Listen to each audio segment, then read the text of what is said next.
going to say is really not rocket science. One of the things that I have learned after being associated with great place to work as well as research in my earlier incarnations is that social research really reveals something which is often intuitive, often commonsensical and logical. But what the significance of it is that it gives you data-based, rigorous findings, and therefore you can rely a little more on that. So what I'm going to talk about is really what makes HR practices or people practices sustainable, right?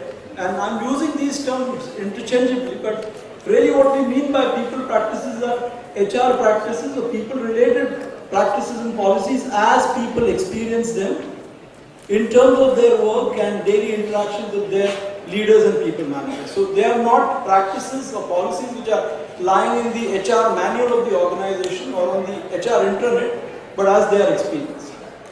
So what does the term sustainability mean?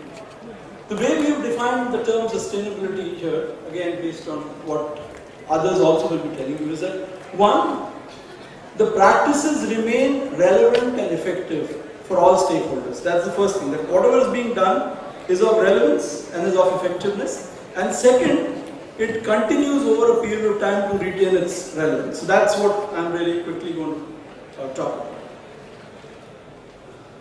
So here are two quotes. One from IBM's founder Thomas Watson, who said, "Think."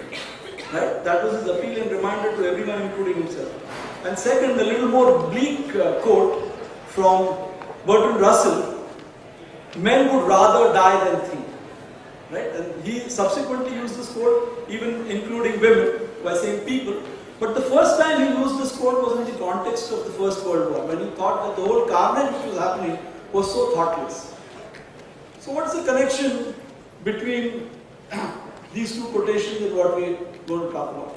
So let's quickly look at that. But to kind of give you a preview, it really is about how thoughtfully an organization goes about choosing, conceptualizing, designing, implementing, and constantly reviewing and improving people practices. So that's really the whole thing about thinking.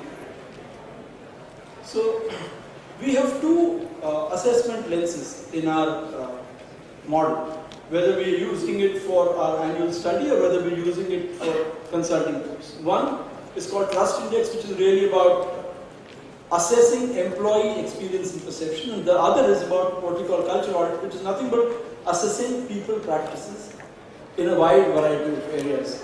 There are 9 broad areas which get broken down into 15 areas. So what do these people practices really do? So we find that effective people practices consistently deliver positive experiences to employees and help managers achieve 3 goals.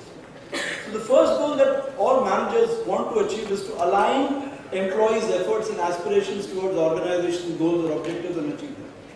And we find that 3 people practices do that. One is inspiring, second is speaking or communicating with people downward, and third is listening and collaborating with your employees. If you do that, then you're going to get everyone aligned to the same set of goals in the same direction, and your chances of succeeding are much higher.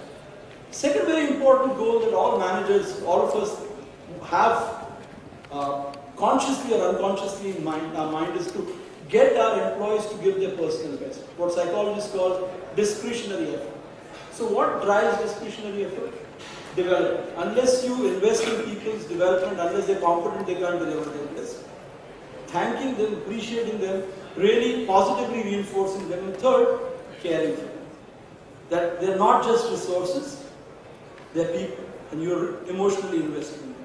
And the third goal that an organization and the leaders are trying to achieve is to get employees, to get everyone to work as a team or family, as a cohesive team or family in an environment of trust, and that really is driven by who do you hire? Do you hire right and keep wrong guys out?